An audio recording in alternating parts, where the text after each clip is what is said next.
السلام علیکم میرے پیارے بھائیوں، میری پیاری بہنوں. ہمارے ایک بھائی نے ہم سے سوال کیا ہے کہ دراز کے نام سے ایک اپلیکیشن ہے، وہاں پہ سیل لگی ہوئی ہے اور اس سیل میں چیزیں انسٹالمنٹ پہ بھی مل رہی ہیں.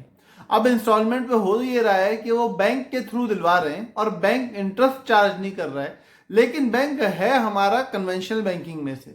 تو کیا ایسی چیزوں کا لینا شرعاً جائز ہے یا نہیں ہے؟ تو دیکھو، بینک کے جتنے بھی مسائل اور معاملات ہیں اس کے اندر ایک بات کامن ہے، وہ یہ ہے کہ اگر بینک معاملہ آپ سے سود کا کر رہا ہے تو اس صورت میں بینک سے معاملہ کرنا شرعاً ناجائز اور حرام ہوگا.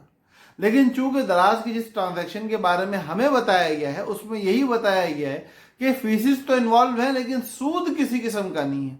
جی، پیسے پہ نفع نہیں لیا جا رہا، سروس چارجز کچھ لی جا رہی ہیں، وہ ون ٹائم ہے، ابتدا میں پے کر دو گے تو بات ختم ہو جائے گی. اس کے علاوہ باقی پورا سال کی انسٹالمنٹ بنوائیں، 3 مہینے کی یا 6 مہینے کی بنوائیں، تو اس میں سود چارج نہیں کر رہے، انٹرسٹ چارج نہیں کر رہے.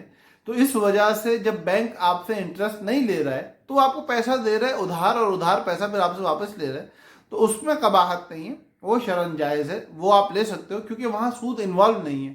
ہاں، اگر نفع کی بات آئے گی، کوئی بینک اگر 2%، 3%، 5% یا کوئی بھی پرسنٹیج طے کر کے آپ سے انٹرسٹ لے رہا ہوگا تو اس کا حکم الگ ہوگا، اس کے لیے یہ جواز کا حکم نہیں ہوگا پھر. تو اگر کہیں ایسا ہے کہ بینک انٹرسٹ نہیں لے رہا تو جائز ہے، اور اگر لے رہا ہے تو ناجائز ہے.